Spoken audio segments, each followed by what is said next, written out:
नमस्कार दोस्तों। आज मैं आपको कहानी सुनाने जा रहा हूँ जगन्नाथपुरी के बारे में। माना जाता है कि भगवान विष्णु जब 4 धामों पर बसे अपने धामों की यात्रा पर जाते हैं तो हिमाचल में ऊंचे चोटियों पर बने अपने धाम बद्रीनाथ में स्नान करते हैं, पश्चिम के गुजरात में द्वारिका में वस्त्र पहनते हैं, पुरी में भोजन करते हैं और दक्षिण में रामेश्वरम में विश्राम करते हैं। द्वापर के बाद भगवान कृष्ण पुरी में निवास करने लगे थे और बन गए थे जग के नाथ जगन्नाथ। पुरी का जगन्नाथ धाम 4 धामों में से एक है। यह भगवान जगन्नाथ भाई बलभद्र और बहन सुभद्रा के साथ विराजते हैं।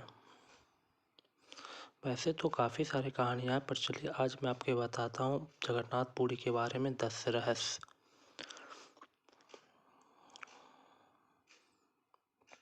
पहला, हवा के विपरीत लहरता है ध्वज। श्री जगन्नाथ मंदिर के ऊपर स्थापित लाल ध्वज सदैव हवा के विपरीत दिशा में लहरता है। ऐसा किस कारण से होता है यह तो वैज्ञानिक भी बता सकते हैं, लेकिन यह निश्चित ही आश्चर्यजनक बात है।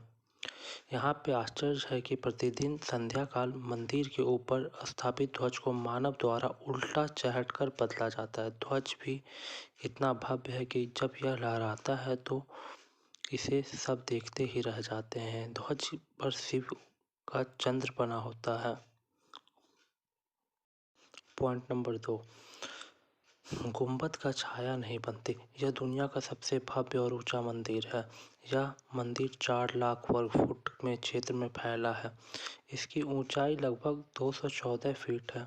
मंदिर के पास खड़े होकर इसका गुंबद देख पाना असंभव है।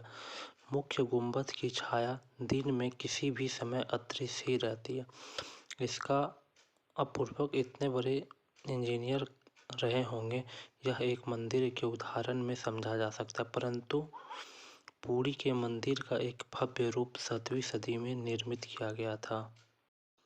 पॉइंट नंबर 3, पुरी में किसी भी स्थान से आप मंदिर के शिखर पर लगे सुदर्शन चक्र को देखें तो आप वह सदैव अपने सामने ही लगा देखेंगे। इसे नील चक्र भी कहा जाता है। यह अतिगुद से निर्मित है और अति पावन और पवित्र माना जाता है।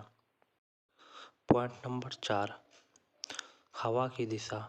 निम्न दिनों में समय हवा समुद्र से जमीन की तरफ आती है और शाम में के दौरान इससे विपरीत, लेकिन पुरी में इसका उल्टा होता है।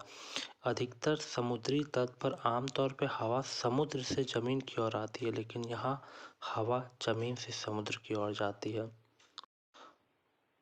पॉइंट नंबर 5, गुंबद के ऊपर नहीं उड़ते पंछी।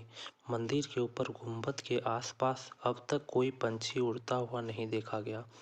इसके ऊपर से विमान नहीं उड़ाया जा सकता। मंदिर के शिखर के पास पंछी उड़ते नजर नहीं आते, जबकि देखा गया है कि भारत के अत्यधिकतर मंदिर के गुंबदों पर पंछी बैठे होते हैं। यह आसपास उड़ते हुए नजर आते हैं। पॉइंट नंबर 6, 500 रसोई 300 सहायकों के साथ बनती है भगवान जगन्नाथ का प्रसाद। लगभग 20 लाख भक्त कर सकते हैं यह भोजन। कहा जाता है कि मंदिर में प्रसाद कुछ हजार लोगों के लिए ही क्यों ना बना गया हो, लेकिन उसे लाखों लोगों का भेंट कर सकते हैं। मंदिर के अंदर पकाने के लिए भोजन की मात्रा पूरा वर्ष के लिए रहता है। प्रसाद की एक भी मात्रा कभी भी व्यर्थ नहीं जाती है। मंदिर की रसोई में प्रसाद पकाने के लिए 7 बर्तन एक दूसरे पर रखकर जाते हैं और सब कुछ लकड़ी पे ही पकाया जाता है। इस प्रक्रिया में शीघ्र बर्तन में सामग्री पहले पकती है, फिर क्रमशः नीचे की तरह एक के बाद एक पकती जाती, अर्थात सबसे ऊपर रखे बर्तन का खाना पहले पक जाता है ना चमत्कार दोस्तों। पॉइंट नंबर 7, समुद्र की ध्वनि। मंदिर में सिंह द्वार में पहला कदम प्रवेश करने पर ही आप सागर द्वारा निर्मित किसी भी ध्वनि को नहीं सुन सकते हैं। मतलब कि आप जैसे ही मंदिर के अंदर घुसते हैं तो आपको समुद्र की आवाज़ को आना बंद हो जाता है, लेकिन जैसे ही आप मंदिर से एक कदम भी बाहर रखते हैं समुद्र का आवाज़ आपको वापस से सुनाई देना लगता है। इसे शाम को स्पष्ट रूप से अनुभव किया जा सकता है। इस तरह मंदिर के बाहर स्वर्ग द्वार है। यहाँ पर मोक्ष प्राप्ति के लिए शव जलाया जाता है, लेकिन जब आप मंदिर के बाहर निकलेंगे तभी आपको लाशों के जलने की गंध महसूस होगी।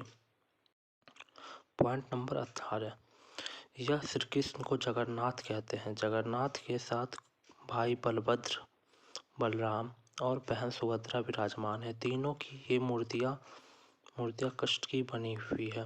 यह प्रत्येक 12 साल में एक बार होता है। प्रतिमा का नव क्लेवर मूर्तियाँ इसे जरूरी बनाया जाता है, लेकिन आकार के रूप में वही रहता है। वह कहा जाता है कि उन मूर्तियों की पूजा नहीं होती, केवल दर्शाने के लिए रखी गई है। पॉइंट नंबर 9, विश्व का सबसे बड़ी रथ यात्रा।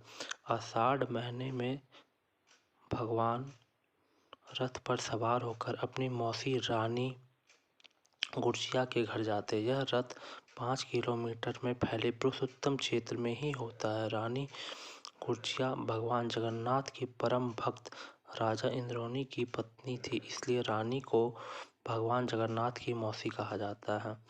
इसे मौसी का घर भगवान 8 दिन रहते हैं।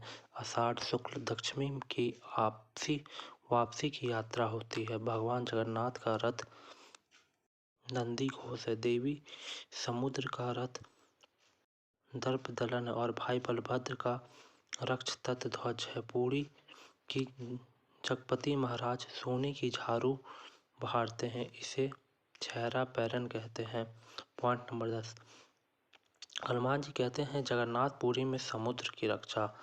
माना जाता है कि 3 बार समुद्र में जगन्नाथ जी के मंदिर को तोड़ दिया था। कहते हैं कि महाप्रभु जगन्नाथ ने वीर मूर्ति हनुमान जी ने यहाँ समुद्र को नियंत्रित करते हुए नियुक्त किया, परंतु जब तक हनुमान भी जगन्नाथ, बलभद्र और सुभद्रा के दर्शनों के लाभ स्वीकार नहीं कर पाते हैं। वे प्रभु के दर्शन के लिए नगर में प्रवेश कर जाते थे। ऐसे में समुद्र भी उनके पीछे नगर में प्रवेश कर जाता था। केसरी नंदन हनुमान जी ने इस आदत से परेशान होकर जगन्नाथ महाप्रभु ने हनुमान जी को यह स्वर्ण बेरी से दे कर दिया। यह जगन्नाथपुरी में ही सागर तट पर बेदी हनुमान का प्राचीन और प्रसिद्ध मंदिर है। भक्त लोग बड़े ही झगड़े हनुमान जी के दर्शन कर पाते हैं। वैसे तो और भी कहानी है जगन्नाथपुरी के बारे में, पर आज के लिए इतना ही। अगर आप लोगों को हमारा वीडियो अच्छा लगता है तो आप हमारे चैनल को सब्सक्राइब करिए। हम और भी अच्छे कहानी आप लोगों के लिए लाते रहेंगे।